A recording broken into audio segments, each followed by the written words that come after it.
नमस्कार. 7च्या बातमीपत्रात मी योगेश कोलते आपलं स्वागत करतो. सुरुवातीला एक नजर ठळक बातम्यांवर. भारत आणि केनिया या दोन्ही राष्ट्रांमधले द्विपक्षीय संबंध अधिक दृढ करण्याच्या दिशेने 7 महत्त्वपूर्ण करारांवर स्वाक्षऱ्या. काश्मीरातल्या तणावपूर्ण परिस्थितीवर नियंत्रण मिळवायला भारत सक्षम, राष्ट्रीय सुरक्षा सल्लागार अजित डोवाल. देशातला डाळींचा बफर साठा वाढवण्याचा केंद्राचा निर्णय. येत्या काळामध्ये डाळींच्या किमती कमी होतील, केंद्रीय अन्नमंत्र्यांनी दिली ग्वाही.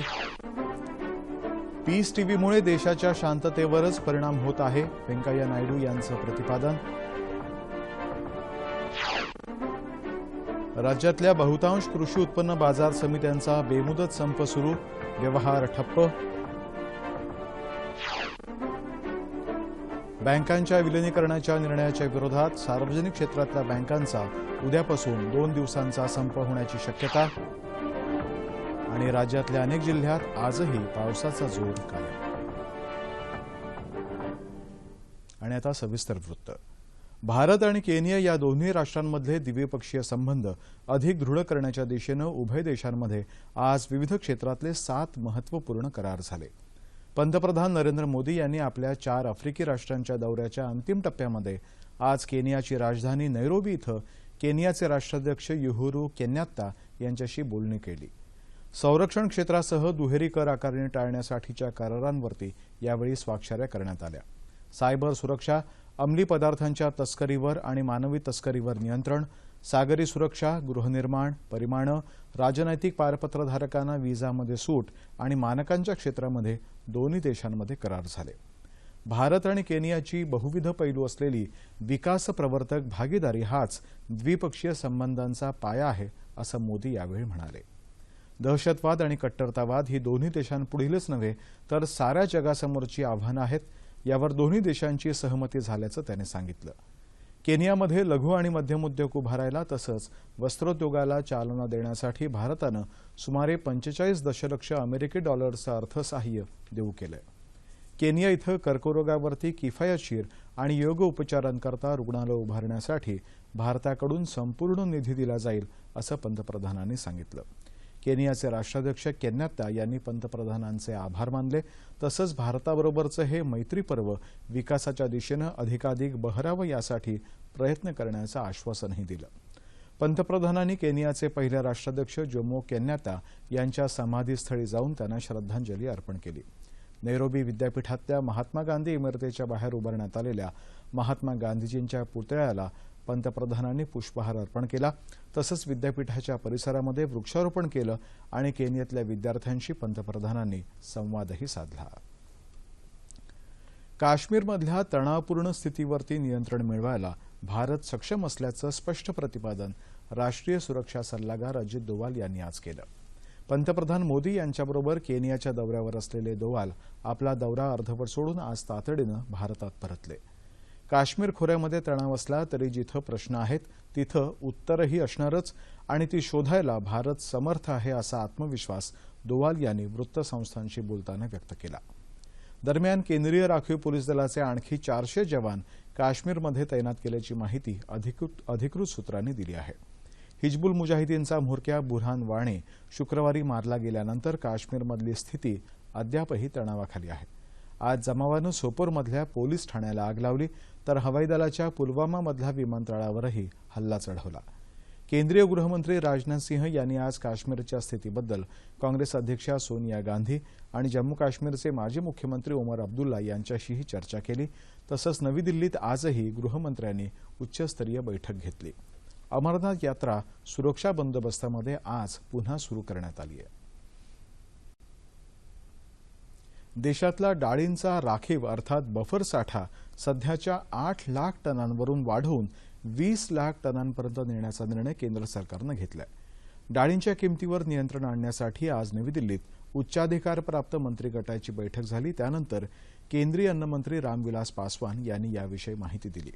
या बैठकीला केंद्रीय वित्तमंत्री अरुण जेटली आणि केंद्रीय शहर विकास मंत्री एम व्यंकय्या नायडू हेही उपस्थित होते. डाळींवरचं दीर्घकालीन धोरण तयार करण्यासाठी मुख्य आर्थिक सल्लागारांच्या अध्यक्षतेखाली एक समिती नेमण्याचा निर्णयही आजच्या बैठकीमध्ये घेण्यात आला. किमान आधारभूत किंमत आणि बोनससह अनेक विषयांवरती ही समिती विचारविनिमय करेल असं पासवान यांनी सांगितलं. कॅनडासारख्याच अन्य वेगवेगळ्या डाळ उत्पादक देशांकडून आयातीची शक्यताही सरकार तपासून बघणार आहे असं पासवान म्हणाले. तूर डाळ आयातीबद्दल मोझाम्बिकशी करार झाला आहे आणि म्यानमारशी बोलणी सुरू असल्याचं त्यांनी सांगितलं. पीस टीव्हीमुळे देशाच्या शांततेवरच परिणाम होत आहे असं मत आज केंद्रीय माहिती आणि प्रसारण मंत्री व्यंकय्या नायडू यांनी व्यक्त केलं. ते आज नवी दिल्लीत बातमीदारांशी बोलत होते. अनधिकृत प्रक्षेपण करणाऱ्यांवर कारवाई करण्याचे निर्देश सर्व मुख्यमंत्र्यांना दिले असल्याचंही नायडू यांनी स्पष्ट केलंय. केबल चालकांनी अनधिकृत वाहिन्यांचं प्रक्षेपण करू नये आणि अशी एखादी वाहिनी दिसल्यास त्वरित माहिती प्रसारण मंत्रालयाला कळवावं असंही ते म्हणाले. दरम्यान बांगलादेश सरकारनं नाईक याच्या पीस टीव्हीच्या प्रसारणावरती बंदी घातली आहे. वादग्रस्त धर्मप्रचारक झाकीर नाईक यांनी आज भारतात परतणं टाळलं. झाकीर नाईक आज सौदी अरेबियाहून भारतात परतण्यासाठी निघणार होते, तर उद्या ते मुंबईमध्ये पत्रकार परिषद घेणार होते. मात्र आज ते सौदी अरेबियातून निघालेच नाहीत, त्यामुळे ते आज भारतात येणार नाहीत असंही स्पष्ट झालंय. अनेक मुस्लिम विचारवंतांनी झाकीर नाईक यांच्या विरोधात कारवाई करण्याची मागणी केली आहे.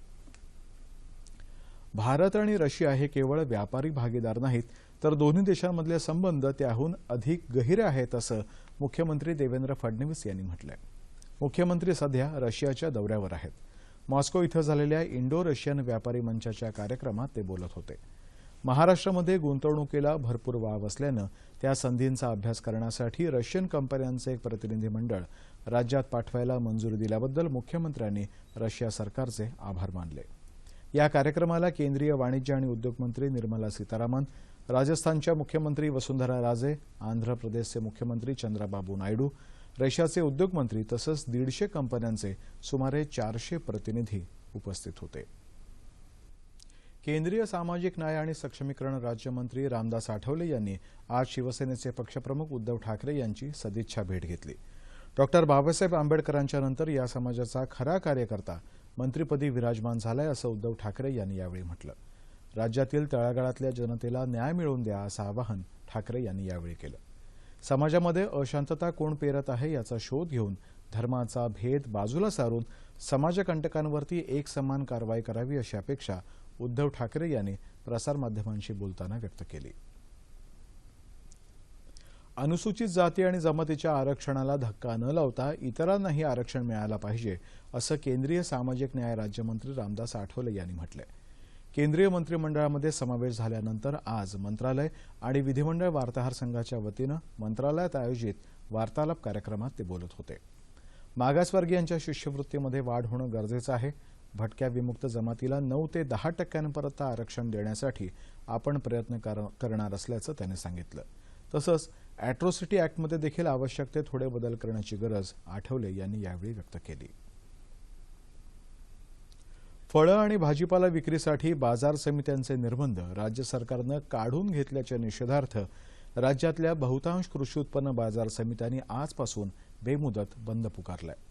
राज्य सरकारच्या निर्णयाविरोधात राज्यातल्या व्यापाऱ्यांनी पुकारलेल्या बंदला अकोल्यामध्ये अल्प प्रतिसाद मिळतोय. शेतकऱ्यांनी सकाळी आणलेल्या मालाची व्यापाऱ्यांमार्फत खरेदी विक्री सुरू होती. शेतकऱ्यांचं हित जोपासण्याचा आमचा प्रयत्न आहे. नाशवंत मालाची खरेदी विक्री चालू असल्याचं बाजार समितीच्या पदाधिकाऱ्यांनी म्हटलं आहे. पुण्यातल्या बाजार समित्यांमध्ये मात्र आज शुकशुकाट पाहायला मिळाला.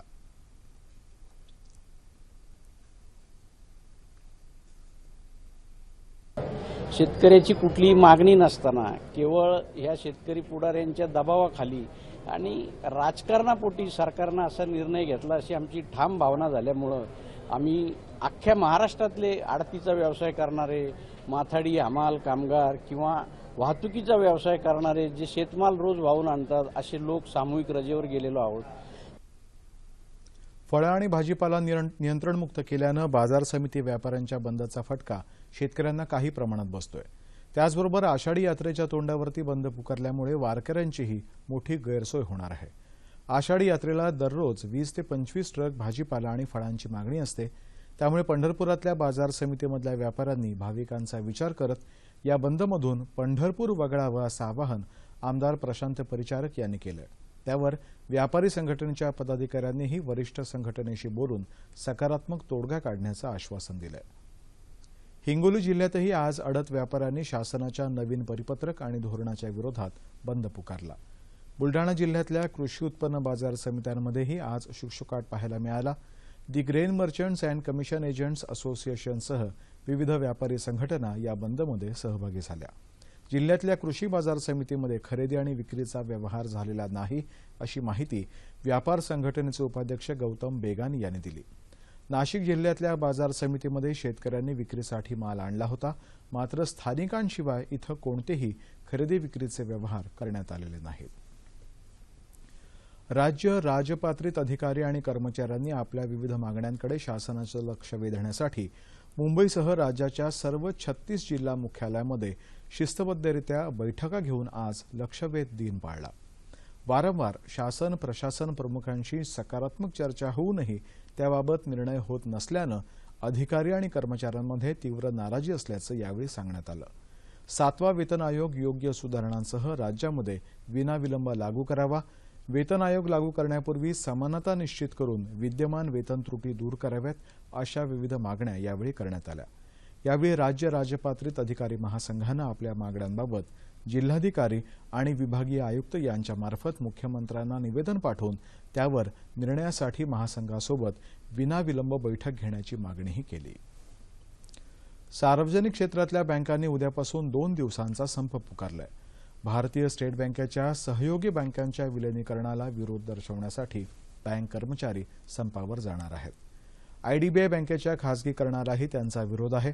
मुख्य कामगार आयुक्तांसमोर झालेल्या चर्चेमध्ये तोडगा न निघाल्यानं त्यांनी संपाचा निर्णय कायम ठेवलाय. अखिल भारतीय बँक कर्मचारी संघटनेचे सरचिटणीस CH वेंकटचलम यांनी पीटीआयला ही माहिती दिली. मान्सूनची समाधानकारक प्रगती आणि वस्तू आणि सेवा कर विधेयक राज्यसभेत मंजूर होण्याची शक्यता दिसून आल्यानं शेअर बाजारामध्ये आज खरेदीचा उत्साह दिसून आला. मुंबई शेअर बाजाराचा निर्देशांक गेल्या 11 महिन्यातला उच्चांक नोंदवत 27,627 वर बंद झाला. शेअर बाजारामध्ये सेन्सेक्समध्ये आज तब्बल 500 अंकांची वाढ झाली. निफ्टीनंही 144 अंकांची वाढ नोंदवत 8,400 ची पातळी ओलांडली. आज जागतिक लोकसंख्या दिन. जगभरामध्ये झपाट्यानं वाढणारी लोकसंख्या आणि त्यामुळे होणारे दुष्परिणाम यावर उपाययोजना करण्यासाठी 11 जुलै हा जागतिक लोकसंख्या दिन म्हणून जगभरात पाळला जातो. त्यानिमित्त केंद्रीय आरोग्य आणि कुटुंब कल्याण मंत्री JP नड्डा यांच्या उपस्थितीत नवी दिल्लीमध्ये जिम्मेदारी निभाओ प्लॅन बनाओ या कार्यक्रमाचं आयोजन करण्यात आलं. यंदाच्या लोकसंख्या दिनाचं ब्रीदवाक्य किशोरवयीन मुलींसाठी गुंतवणूक हे आहे. यानिमित्त राज्यातही अनेक ठिकाणी जनजागृतीपर कार्यक्रमांचं आयोजन करण्यात आलं होतं. हर तरफ हर जगह बेशुमार आदमी, फिर भी तन्हाइयों का शिकार आदमी. लोकसंख्या वाढीमुळे आज जगातल्या अनेक मोठ्या शहरांची व्यथा. वाढत्या लोकसंख्येच्या वाढत्या गरजा, त्यामुळे नैसर्गिक साधन संपत्तीवर पडणारा वाढत जाणारा ताण आणि त्यातून निर्माण होणारी विषमतेची दरी, असं हे दुष्टचक्र. कारण लोकसंख्येच्या दृष्टीनं आज भारत जगात 2ऱ्या क्रमांकावर आहे. लोकसंख्या हे मनुष्यबळ असतं हे जरी खरं असलं तरी त्यामुळे उपलब्ध स्रोतांवर पडणारा ताण वाढतो हेही नाकारून चालणार नाही. लोकसंख्या वाढीचे दुष्परिणाम हे जसे आर्थिक आहेत तसेच सामाजिक सुद्धा. निरोगी समाजाच्या घडणीसाठी मूलभूत यंत्रणांवर पडणारा ताण कमीत कमी असायला हवा. नंदुरबार जिल्ह्यात काल रात्री झालेल्या अतिवृष्टीमुळे पाचोरापाटी गावालगत शिवान नदीचं पाणी रेल्वे रुळावरून वाहत गेल्यानं रुळाखालची माती वाहून गेली. त्यामुळे नंदुरबार सुरत सवारी गाडीचे 12 पैकी 10 डबे घसरले, मात्र प्रवासी सुखरूप आहेत. दुरुस्तीचं काम युद्धपातळीवर सुरू आहे. सुमारे 48 तास या मार्गावरची रेल्वे वाहतूक बंद राहण्याची शक्यता आहे. या पावसामध्ये 35 कच्ची घरं पूर्णपणे वाहून गेली, तर 171 घरांच्या नुकसानीचे पंचनामे केल्याची माहिती नंदुरबारच्या प्रांताधिकाऱ्यांनी दिली आहे. उभ्या पिकांचं मोठं नुकसान झालंय. लहान मोठी 173 जनावरही या पावसात दगावल्याचं वृत्त आहे. काल रात्री 8 वाजल्यापासून जिल्ह्यामध्ये 390 मिलीमीटर एवढ्या पावसाची नोंद झाली आहे. नंदुरबार जिल्ह्यातला गेल्या 5 वर्षातला हा सर्वाधिक पाऊस आहे.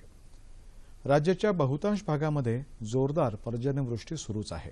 नाशिक शहरासह जिल्ह्यामध्ये गेल्या 3 दिवसापासून सुरू असलेल्या संततधार पावसामुळे नद्या नाले भरून वाहत आहेत. धरणांच्या पाणीसाठ्यामध्ये लक्षणीय वाढ होते. नाशिक शहरामध्ये गोदावरी नदीला पूर आलाय. गोदेकाठच्या नागरिकांनी त्वरित स्थलांतर करावं असं आवाहन नाशिकच्या जिल्हाधिकाऱ्यांनी केलं आहे. इगतपुरी आणि त्र्यंबकमध्ये जोरदार पावसानं जनजीवन विस्कळीत झालंय. पेठ तालुक्यात 4 ठिकाणी दरडी कोसळण्याच्या घटना घडल्यात. मात्र नाशिकमध्ये पावसानं सध्या विश्रांती घेतल्याचं आमच्या बातमीदारानं कळवलं आहे. माळशेज घाटामध्ये काल दरड कोसळल्यानं वाहतूक ठप्प झाली आहे. घाटामध्ये ट्रक दरीमध्ये कोसळल्याची घटनाही घडली आहे. त्यातल्या एकाला वाचवण्यात यश आलंय. प्रचंड पाऊस आणि धुकं यामुळे बचाव कार्यात अडथळे येत आहेत. दरड हटवण्याचं काम सुरू झालंय, मात्र वाहतूक पूर्ववत होण्यासाठी किमान 2 ते 3 दिवस लागतील अशी माहिती महामार्ग पोलीस उपअधीक्षक चंद्रशेखर सावंत यांनी दूरदर्शनला दिली आहे. नगर जिल्ह्यातल्या अकोले तालुक्यामध्ये मुसळधार पावसामुळे मुळा नदीला पूर आला होता. संगमनेर, पारनेर या नदीकाठच्या गावांचा संपर्क तुटला होता. मात्र आता परिस्थिती पूर्ववत आहे. पावसाचा जोर कमी झाल्यामुळे परिस्थिती हळूहळू पूर्वपदावर येत आहे. 3 ठिकाणी दरड कोसळली आहे, मात्र जीवितहानी झालेली नाही. भंडारदरा धरण 50% भरण्याच्या मार्गावर आहे. प्रवरा नदीही प्रवाहित होण्याच्या मार्गावर आहे. जळगाव जिल्ह्यातही पावसाची संततधार आहे. तापी नदीच्या वरच्या भागात झालेल्या अतिवृष्टीमुळे तापी नदीवरील हतनूर धरणाचे 36 दरवाजे उघडण्यात आले आहेत. सातारा जिल्ह्यातल्या महाबळेश्वर परिसरासह कोयना धरणाच्या पाणलोट क्षेत्रामध्ये पावसाचा जोर दिसून येतोय. कोयना धरणाच्या पाण्याची पातळी 2094 फुटांवर पोहोचली आहे. 34 टीएमसी इतका पाणीसाठा तिथं झालाय. पाटण इथला संगमनगर पूल पाण्याखाली गेलाय. कृष्णा आणि कोयना नद्या कराडपासूनच दुथडी भरून वाहत आहेत. कोकणातही बहुतांश ठिकाणी चांगला पाऊस आहे. रत्नागिरीमध्ये नद्या दुथडी भरून वाहत आहेत. रायगड तसंच ठाणे आणि पालघर जिल्ह्यामध्ये अधूनमधून रिमझिम पाऊस सुरू आहे. हिंगोली जिल्ह्यामध्ये सतत 3ऱ्या दिवशी पाऊस सुरू आहे. 1 जूनपासून आतापर्यंत एकूण वार्षिक सरासरीच्या 31% इतका पाऊस झालाय. सततच्या पावसामुळे नदी नाले वाहू लागले आहेत. बीड जिल्ह्यामध्ये आज रिमझिम पाऊस पडतोय. गेल्या 24 तासामध्ये 10.5 मिलीमीटर एवढ्या पावसाची नोंद झाली आहे. अमरावतीमध्ये काही भागामध्ये पावसाची रिमझिम सुरू आहे. अमरावती विभागामध्ये काल रात्री वलगाव इथल्या पेढी नदीला पूर आला. गेल्या 24 तासामध्ये सरासरी 59 मिलीमीटर एवढा पाऊस झालाय. जिल्ह्यातली धरणं सुमारे 21% इतकी भरली आहेत. यवतमाळ जिल्ह्यामध्येही पावसाची रिमझिम सुरू आहे. गडचिरोली जिल्ह्यामध्ये पावसाची संततधार सुरूच आहे. पावसामुळे 215 गावांचा जिल्हा मुख्यालयाशी असलेला संपर्क तुटला आहे. सिरोंच्या असरल्ली मार्गासह अनेक मार्ग पावसामुळे बंद झाले आहेत. यवतमाळ जिल्ह्यामध्ये सर्वत्र पावसानं हजेरी लावली आहे. केळापूर तालुक्यातल्या सायखेड लघु प्रकल्प भरून वाहू लागलाय. शहराला पाणीपुरवठा करणाऱ्या निळवणा धरणाच्या जलसाठ्यामध्येही मोठी वाढ झाली आहे. मात्र अजूनही अनेक प्रकल्प भरण्यासाठी दमदार पावसाची गरज आहे. अकोला जिल्ह्यामध्ये संततधार पावसानं पूर्णा नदीला पूर आल्यानं अकोट तालुक्याचा संपर्क तुटला आहे. अकोला शहराला पाणीपुरवठा करणाऱ्या काटेपूर्णा धरणासह इतर मध्यम प्रकल्पामध्ये मात्र अपेक्षित जलसाठा अद्यापही संकलित झालेला नाही. सांगली जिल्ह्यामध्ये पावसाचा जोर वाढलाय. कृष्णा आणि वारणा नदीच्या पाण्याची पातळी झपाट्यानं वाढत आहे. तिथं 4 पूल पाण्याखाली गेल्यानं 20 गावांचा संपर्क तुटला आहे. वारणा धरण 48% भरलंय, तर कृष्णेची पाणी पातळी 21 फुटांवर गेली आहे. कोल्हापूर जिल्ह्यातही धुवाधार पाऊस पडतोय. 9 तालुक्यामध्ये अतिवृष्टी झाली आहे. जिल्ह्यातले 32 बंधारे पाण्याखाली गेले आहेत. नद्या नाले दुथडी भरून वाहत आहेत. सर्वाधिक पाऊस गगनबावडा, राधानगरी आणि शाहूवाडी इथं झालाय. काही भागामध्ये काही प्रमाणात जनजीवन विस्कळीत झाल्याचंही वृत्त आहे. लातूरमध्येही मुसळधार पाऊस पडतोय. अपेक्षित सरासरी पूर्ण केली असली तरी पिण्याच्या पाण्यासाठी मात्र टँकरने पाणीपुरवठा अजूनही सुरूच आहे. लातूर जिल्ह्याला पाणीपुरवठा होत असलेल्या मांजरा धरणामध्ये अद्यापही पाणी साठलेलं नाही. त्यामुळे लातूरमध्ये मोठ्या पावसाची अपेक्षा अजूनही व्यक्त होतीये. येत्या 36 तासांमध्ये कोकण आणि मध्य महाराष्ट्रात काही भागामध्ये जोरदार, तर मराठवाडा आणि विदर्भात काही ठिकाणी मुसळधार पाऊस पडेल अशी शक्यता हवामानशास्त्र विभागानं वर्तवली आहे. आणि त्या राज्यातल्या प्रमुख शहरातलं तापमान अंश सेल्सिअसमध्ये. मुंबई कमाल 29 आणि किमान 26, नागपूर 30 आणि 24, पुणे 26 आणि 22, औरंगाबाद 26 आणि 22, नाशिक 25 आणि 22, कोल्हापूर 24 आणि 21, रत्नागिरी 28 आणि 26, सोलापूर 28 आणि 23, आणि अमरावती कमाल 25 आणि किमान 21 अंश सेल्सिअस. ठळक बातम्या पुन्हा एकदा. भारत आणि केनिया या दोन्ही राष्ट्रांमधले द्विपक्षीय संबंध अधिक दृढ करण्याच्या दिशेनं 7 महत्त्वपूर्ण करारांवर स्वाक्षऱ्या.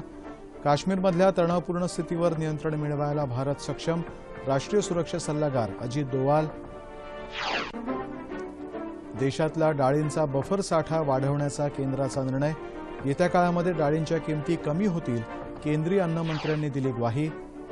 पीस टीव्हीमुळे देशाच्या शांततेवरच परिणाम होत असल्याचं व्यंकय्या नायडू यांचं मत. राज्यातल्या बहुतांश कृषी उत्पन्न बाजार समित्यांचा बेमुदत संप सुरू. व्यवहार ठप्प.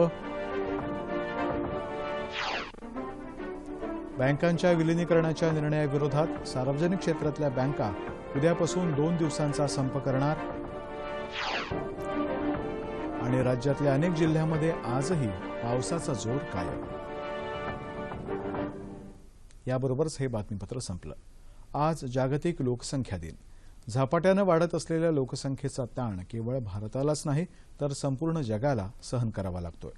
या लोकसंख्या वाढीची आव्हानं, त्याचे परिणाम आणि भारतासह जगभरातल्या राष्ट्रांकडून ती आटोक्यात आणण्यासाठी केले जाणारे प्रयत्न याविषयी अधिक चर्चा करण्यासाठी लोकसंख्या विषयाचे अभ्यासक आशुतोष राठोड यांना आज रात्री 9:30च्या बातमीपत्रात निमंत्रित करण्यात आलंय. तेव्हा पुन्हा भेटूया आपल्या पुढील बातमीपत्रात सह्याद्री वाहिनीवर. नमस्कार.